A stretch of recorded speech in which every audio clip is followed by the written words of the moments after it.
Bonsoir à toutes et à tous, je suis ravie de vous retrouver pour cette nouvelle édition littéraire sur le plateau de Voyage au bout de la nuit. Bienvenue. Si vous nous rejoignez, on est ensemble ce soir pour quelques heures de lecture. Cette nuit, on se replonge dans une des œuvres de Guy de Maupassant, parue en 1885, que je vous avais déjà lu d'ailleurs il y a quelques années. Pour ceux parmi vous qui s'en souviennent, une nouvelle qui s'intitule La Petite Roque, qui en fait dénonce le dysfonctionnement du milieu judiciaire de l'époque et des services de police en province. Alors le récit se passe dans un village de campagne à la fin du 19e siècle. Un matin, c'est le facteur qui s'appelle Médéric qui va donc découvrir le corps nu d'une jeune fille abandonnée sur le bord de la rivière. Alors les premières constatations montrent qu'elle a été violée puis étranglée. Le principal suspect serait un rôdeur, mais aucune preuve ne le prouve. Les gendarmes établissent avec le maire la liste des suspects au nombre de 3. Finalement, le temps passe, l'enquête se poursuit et aucune arrestation n'a été effectuée faute de preuves. Alors, qui a donc pu tuer Louise alias la Petite Roque ? C'est ce qu'on vous propose de découvrir tout de suite. Restez bien avec nous. Avant cela, n'oubliez pas le hashtag VBN de l'émission pour interagir dès à présent avec nous sur les réseaux sociaux. Avant cela, on poursuit tout de suite la lecture. Restez bien avec nous. Très belle nuit sur C8.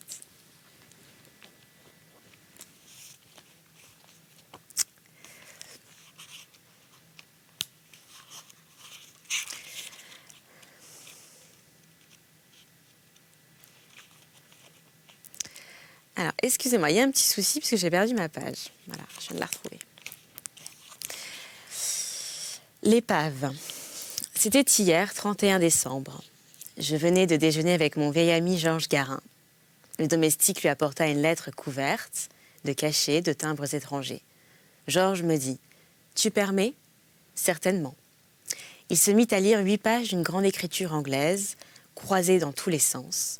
Il les lisait lentement avec une attention sérieuse, avec cet intérêt qu'on met aux choses qui vous touchent le cœur.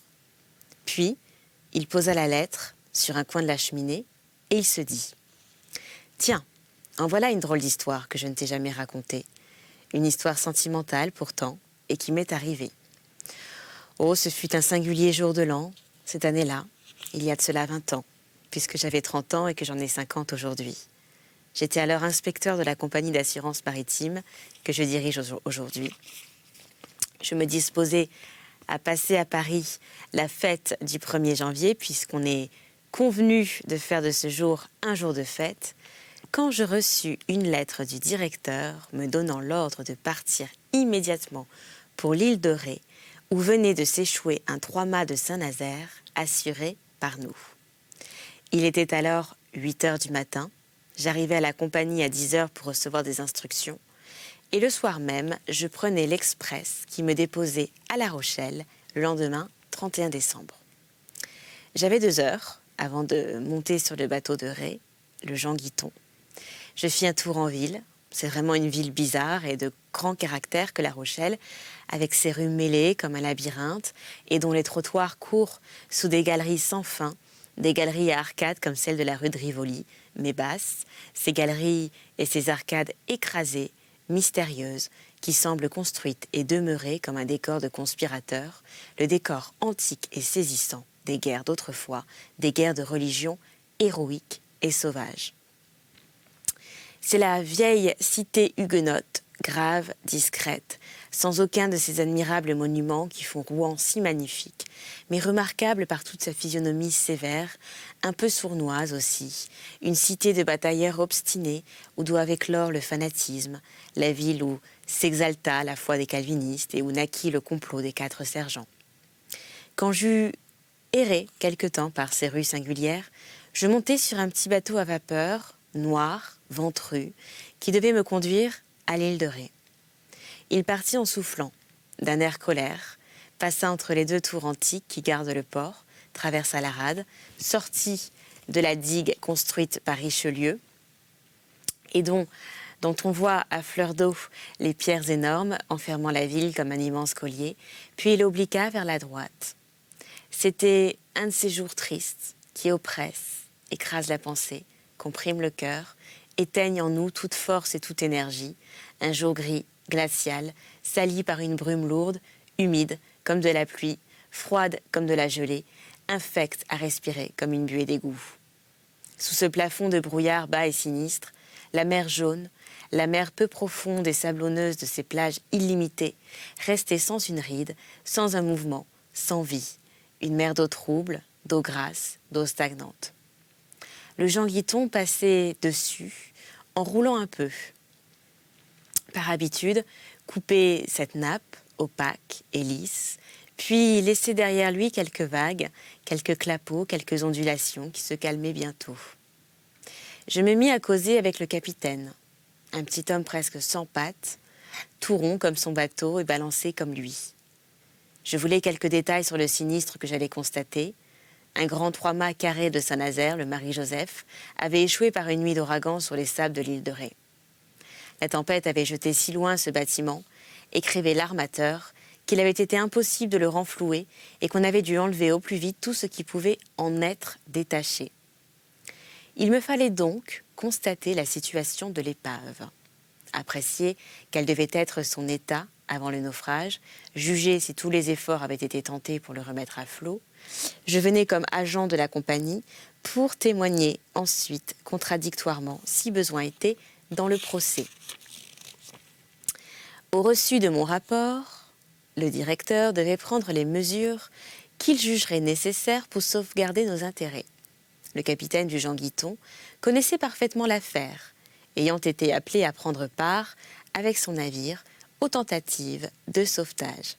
Il me raconta le sinistre, très simple d'ailleurs, le Marie-Joseph, poussé par un coup de vent furieux, perdu dans la nuit, naviguant au hasard sur une mer d'écume, une mer de soupe au lait, disait le capitaine, qui était venue s'échouer sur ces immenses bancs de sable qui changent les côtes de cette région en Sahara illimité aux heures de la marée basse. Tout en causant, je regardais autour de moi et devant moi. Entre l'océan et le ciel pesant, restait un espace libre où l'œil voyait au loin. Nous suivions une terre. Je demandai « C'est l'île de Ré ?»« Oui, monsieur. » Et tout à coup, le capitaine, étendant la main droite devant nous, me montra en pleine mer une chose presque imperceptible et me dit « Tenez, voilà votre navire. Le Marie-Joseph ?» Eh bien oui. J'étais stupéfait. Ce point noir à peu près invisible, que j'aurais pris pour un écueil, me paraissait placé à 3 kilomètres au moins des côtes. Je repris. « Mais, capitaine, il doit y avoir 100 brasses d'eau à l'endroit que vous me désignez. » Il se mit à rire. « 100 brasses, mon ami. Pas de brasses, je vous dis. » C'était un Bordelais. Alors il continua. « Nous sommes marée haute, 9h40. Allez-vous-en par la plage, main dans vos poches, après le déjeuner de l'hôtel du Dauphin, et je vous promets qu'à 2h50 ou 3h au plus, vous toucherez l'épave, pied sec, mon ami, et vous aurez 1h45 à 2h pour rester dessus, pas plus par exemple, vous seriez pris. Plus la mer elle va loin, et plus elle revient vite. C'est plat comme une punaise, cette côte. Remettez-vous en route à 4h50, croyez-moi, et vous remontez à 7h30 sur le Jean Guiton, qui vous dépose ce soir même sur le quai de La Rochelle. Je remerciai le capitaine, j'allai m'asseoir à l'avant du vapeur pour regarder la petite ville de Saint-Martin, dont nous approchions rapidement. Elle ressemblait à tous les ports en miniature, qui servent de capitale à toutes les maigres îles semées le long des continents. C'était un gros village de pêcheurs, un pied dans l'eau, un pied sur terre, vivant de poissons et de volailles, de légumes et de coquilles, de radis et de moules. L'île est fort basse, peu cultivée, et semble cependant très peuplée, mais je ne pénétrerai pas dans l'intérieur. Après avoir déjeuné, je franchis un petit promontoire. Puis, comme la mer baissait rapidement, je m'en allai à travers les sables vers une sorte de roc noir que j'apercevais au-dessus de l'eau, là-bas. J'allais vite sur cette plaine jaune, élastique comme de la chair, et qui semblait suer sous mon pied. La mer, tout à l'heure, était là. Maintenant, je l'apercevais au loin, se sauvant à perte de vue, et je ne distinguais plus la ligne qui séparait le sable de l'océan. Je croyais assister à une féerie gigantesque, surnaturelle. L'Atlantique était devant moi tout à l'heure, puis il avait disparu dans la grève, comme font les décors dans les trappes, et je marchais à présent au milieu d'un désert. Seule, la sensation, le souffle de l'eau salée demeurait en moi. Je sentais l'odeur du varech, l'odeur de la vague, la rude et bonne odeur des côtes. Je marchais vite, je n'avais plus froid. Je regardais l'épave échouée qui grandissait à mesure que j'avançais et ressemblait à présent à une énorme baleine naufragée. Elle semblait sortir du sol et prenait sur cette immense étendue plate et jaune des proportions surprenantes. Je l'atteignis enfin, après 1 heure de marche. Elle gisait sur le flanc, crevée, brisée, montrant comme les côtes d'une bête, ses os rompus, ses os de bois goudronnés, percés de clous énormes. Le sable avait déjà envahi, entré par toutes les fentes, et il la tenait, il la possédait, il ne la lâcherait plus. Elle paraissait avoir pris racine en lui. L'avant était entré profondément dans cette plage douce et perfide, tandis que l'arrière, relevé, semblait jeter vers le ciel, comme un cri d'appel désespéré, ces 2 mots blancs sur le bordage noir, Marie-Joseph. J'escaladai ce cadavre de navire par le côté le plus bas, puis parvenu sur le pont, je pénétrai dans l'intérieur. Le jour, entré par les trappes défoncées et par les fissures des flancs, éclairait tristement ces sortes de caves longues et sombres, pleines de boiseries démolies. Il n'y avait plus rien là-dedans que du sable qui servait de sol à ce souterrain de planches. Je me mis à prendre des notes sur l'état du bâtiment. Je m'étais assis sur un baril vide et brisé, et j'écrivais à la lueur d'une large fente par où je pouvais apercevoir l'étendue illimitée de la grève. Un singulier frisson de froid et de solitude me courait sur la peau de moment en moment. Et je cessais d'écrire parfois pour écouter le bruit vague et mystérieux de l'épave.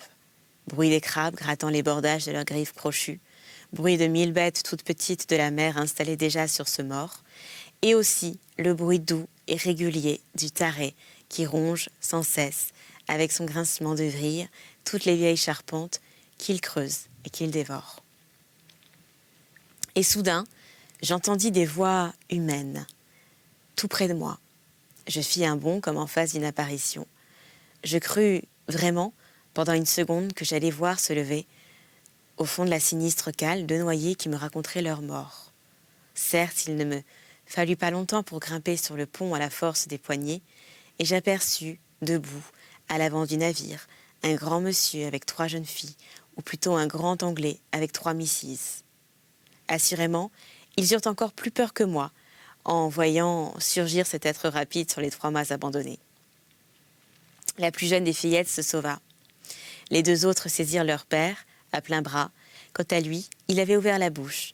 Ce fut le seul signe qui laissa voir son émotion.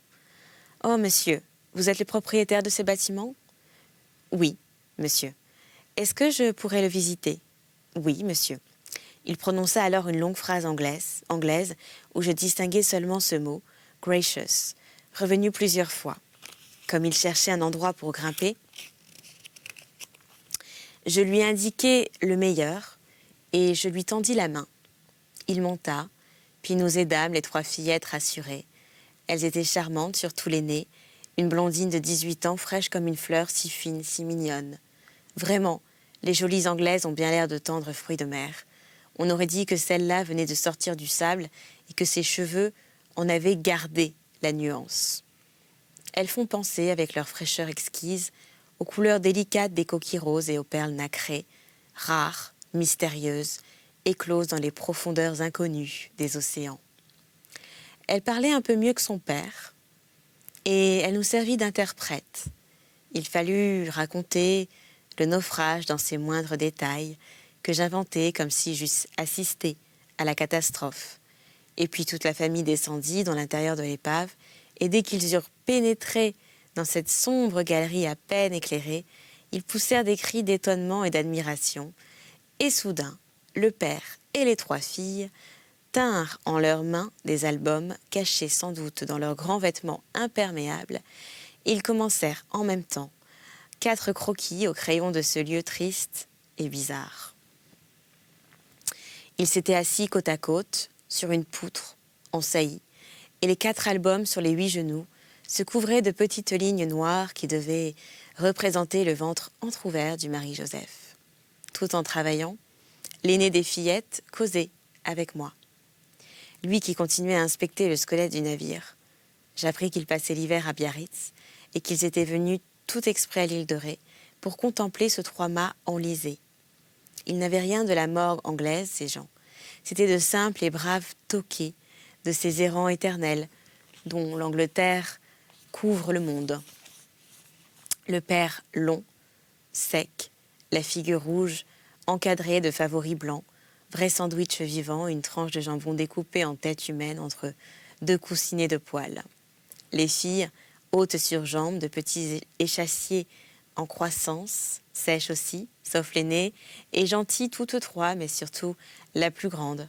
Elle avait une si drôle de manière de parler, de raconter, de rire, de comprendre, de ne pas comprendre, de lever les yeux pour m'interroger, des yeux bleus comme l'eau profonde, de cesser de dessiner pour deviner, de se remettre au travail et de dire « yes » ou « no », que je serais demeurée un temps indéfini à l'écouter et à la regarder. Tout d'un coup, elle murmura. J'entendais une petite mouvement sur cette bateau. Je prêtai l'oreille. Je distinguai aussitôt un léger bruit, singulier, continu. Qu'était-ce ? Je me levai pour aller regarder par la fente et je poussai un cri violent. La mer nous avait rejoints et elle allait nous entourer.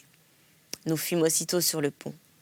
Il était trop tard, l'eau nous cernait, elle courait vers la côte avec une prodigieuse vitesse.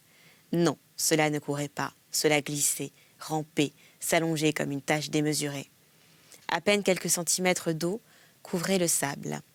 Mais on ne voyait plus, déjà, la ligne fuyante de l'imperceptible flot. L'Anglais voulut s'élancer.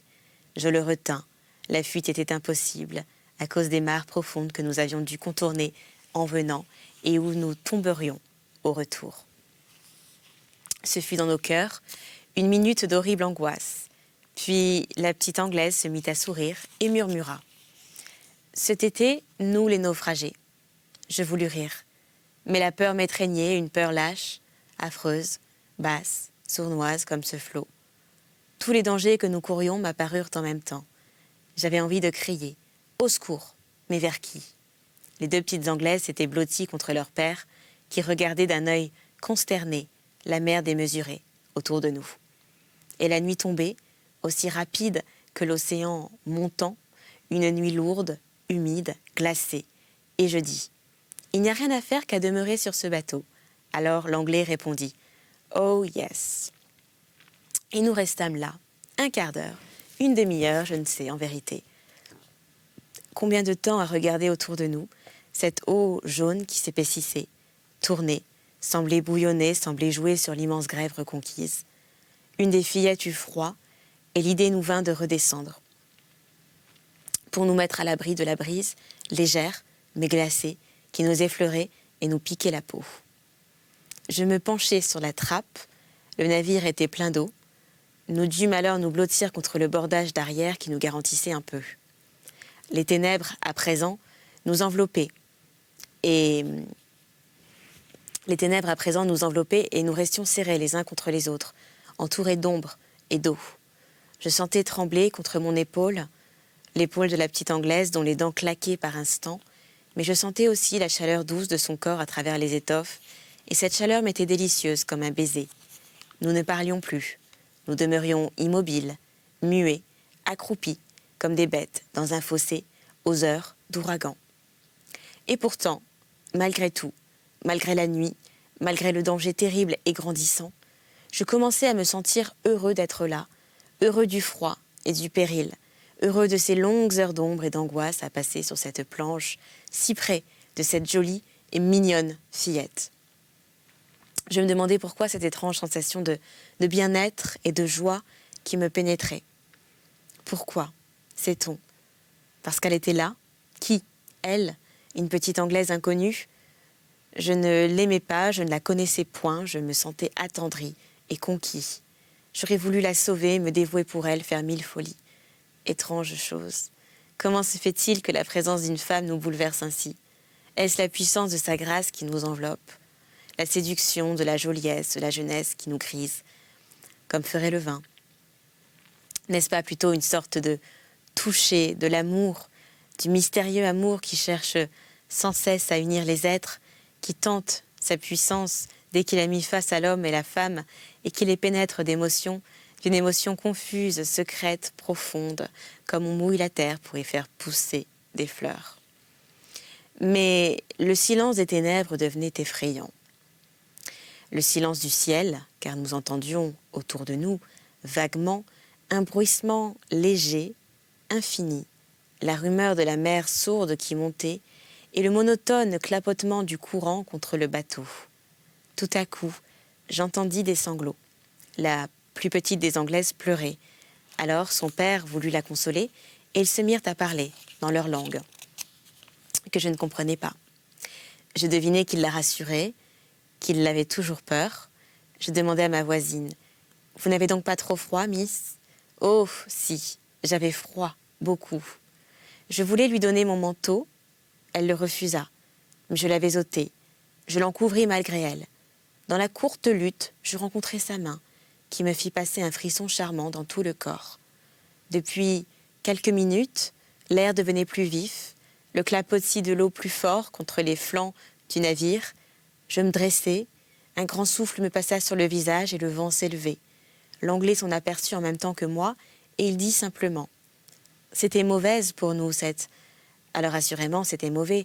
C'était la mort certaine si des lames, même de faibles lames, venaient attaquer et secouer l'épave tellement brisée, disjointe, que la première vague un peu rude l'emporterait en bouillie.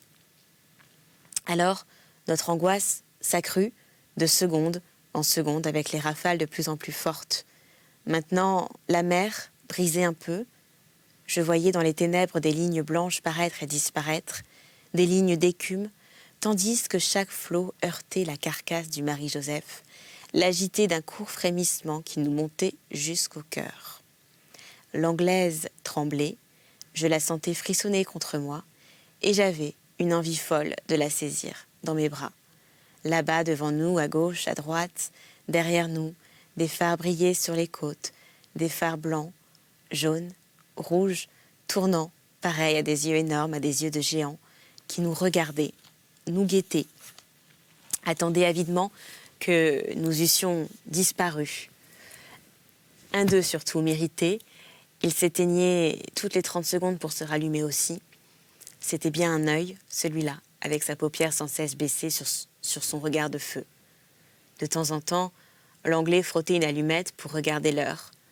Puis, il remettait sa montre dans sa poche, et tout à coup, il me dit par-dessus les têtes de ses filles avec une souveraine gravité « Monsieur, je vous souhaite une bonne année. » Alors il était minuit, je lui tendis ma main qu'il serra, puis il prononça une phrase d'anglais, et soudain, ses filles et lui se mirent à chanter le « God Save the Queen », qui monta dans l'air noir, dans l'air muet, et s'évapora à travers l'espace.